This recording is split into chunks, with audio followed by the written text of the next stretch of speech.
and he broke his arm. He broke his arm and he had to wait for 8 hours with a broken arm. People do not talk about is gang world. Yes, you heard me right. Gang world. So gangs are active, but organized crime culture is there in Vancouver. It is prevailing.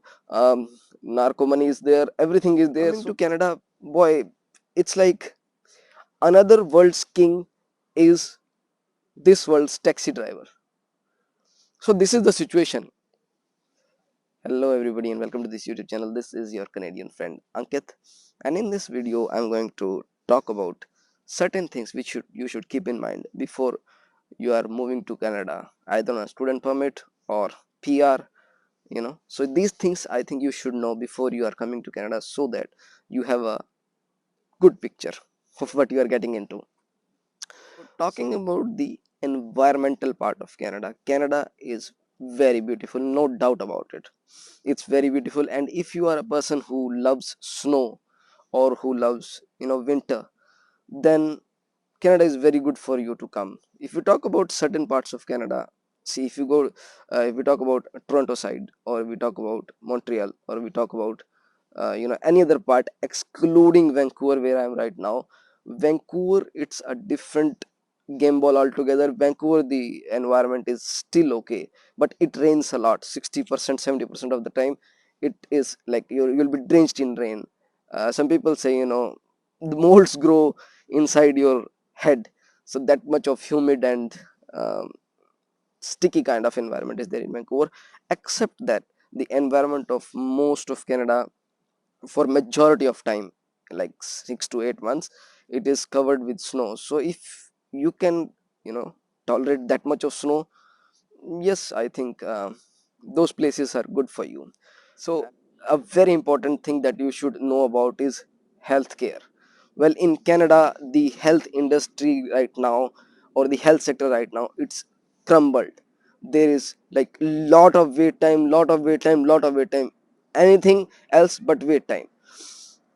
I will tell you, there is a reason for this wait as well. For emergency, I don't know, like there should not be that much of wait time, but uh, my first hand experience, I have two experiences here. One is in the emergency, and the second one is with a surgeon. So what happens, we come from different countries, and here the medical system is totally different. If they feel you are in trouble, they are definitely going to take care of you, and they'll make sure that you have the right care given to you at the right moment of time. If they feel that your life is in danger, definitely they're going to take care of you. But if they feel this injury or this disease which you are having is not life threatening, then they goes to a the ball goes to a different direction, so you have to wait a lot. I will tell you about an emergency situation, two emergency situations basically. One was one of my friend. He was riding that scooter, like the one on which electric kind of scooter where you put your one leg and boom, you go like that. So he was on that scooter and he broke his arm, and he had to wait for 8 hours with a broken arm. What he told me was there were other people as well, those who were that much hurt, and it's like for people who are here, they like they like who are Canadian, or who are born and brought up here, it's a normal thing for them, like waiting and all. But now after COVID, and because of the exploding policy which Canadian government has adopted for bringing in more and more immigrants, health sector is getting very very very bad hit. And the second scenario which I wanted to tell you about is a surgeon, like the mouth surgeon. Here the waiting for meeting a mouth surgeon is 3 months. ENT surgeon is 3 months. For pediatric doctors it is 8 months. You have to, if you want to meet a specialist, uh, pray to God that neither you nor your kids fell ill, because if that is the situation, then God can only take care of you. One more situation where people do not talk about is gang world. Yes, you heard me right. Gang world. So gangs are active in Vancouver. Gangs are active in Toronto. Gangs are active in most of the areas. See, because if you are coming on PR as a permanent residence, or you are coming as a student and you are coming with your kids, and you will be having kids in the future, so this thing, you must know before moving or before coming, that your kids are going to go to school. And s- I'll talk about Surrey. um, Thus, there are active gangs in the school. Kids carry guns to the school. Kids murder other kids. There are a lot of scenarios, lot of cases here. Like, very recently there was a case where a young boy was stabbed by other boy on the heart, like the veins, the arteries which flow the blood towards the body. So the boy died within 1 minute. So this is one of the things you should keep in mind, that if you are coming from a country, let's say I come from India, and I have seen all of these things. I am from northern part of India, so these things I have seen, and I was like, it's good that I'm going to Canada. My kids are going to have a good time, but these things do exist. They exist here, but not as that much as they are in US. US it's more, but organized crime culture is there in Vancouver. It is prevailing. Um, Narcomoney is there. Everything is there. So just I wanted to put this thing in front of you, that if you are planning to come to Canada, yes, gangs are active, and kids are gonna, they're gonna see it. And even the hard drugs, like the one which basically party drugs and all that. So yeah, it's still, they are in schools. Kids have the access to that.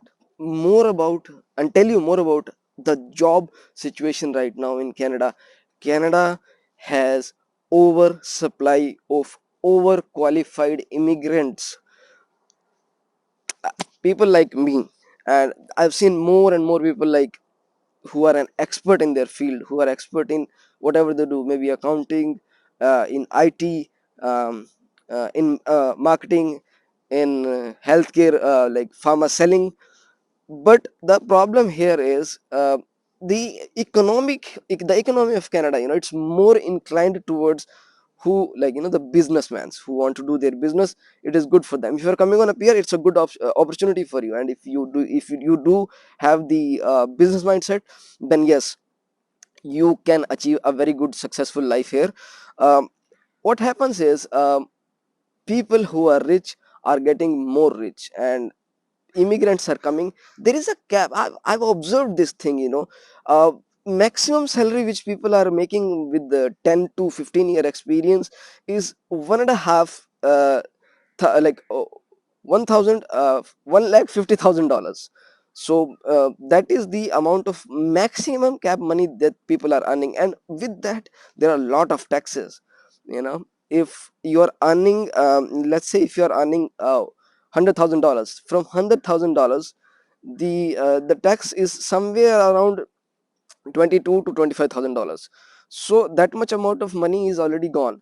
And after that, it's depends upon the province to province. And after that, whenever you're going to buy things, you are again going to pay provincial tax. You're again going to pay federal tax. So it depends upon, see, if you're in Vancouver, it's a different tax. If you are coming from a country and you are already at a established situation, like you are in a higher management or mid management level, then when you're coming to Canada, boy, it's like another world's king is this world's taxi driver. So this is the situation. You will come from there, but your experience and all, they don't consider that much. Because right now, if I personally say, I have done an MBA as well, so I'm applying for the job, but the kind of response which I expect after doing an MBA, I'm not getting it. uh, let's see how things will change. I'll keep updating you about that. But the problem which I face or feel is, Canada has oversupply of overqualified immigrants, and government is bringing more and more people inside. They might have something in the mind, because nobody wants their economy to collapse, or people to just come here and be taxi drivers for the rest of their life. But when there is fire, then there is smoke. So if videos are coming out, and they are telling, like, things are not good, then actually things are not good. I'm not discouraging you for any like, demotivating you for these things, but job getting a job here, it's tough. I don't know, people, I've seen some videos on YouTube where say, they say, like, it's very easy and there are a lot of jobs. There are a lot of jobs, but those jobs are not those jobs which on which you can sustain for a very big period of time, for a lifetime. So yeah, that thing is there. So I hope, this video, by this video I just wanted to convey, uh, or tell you what are the things you should know before moving to Canada, so that life is easy for you. I hope this video was helpful to you. Thanks a lot, guys. Lots of love. Cheers.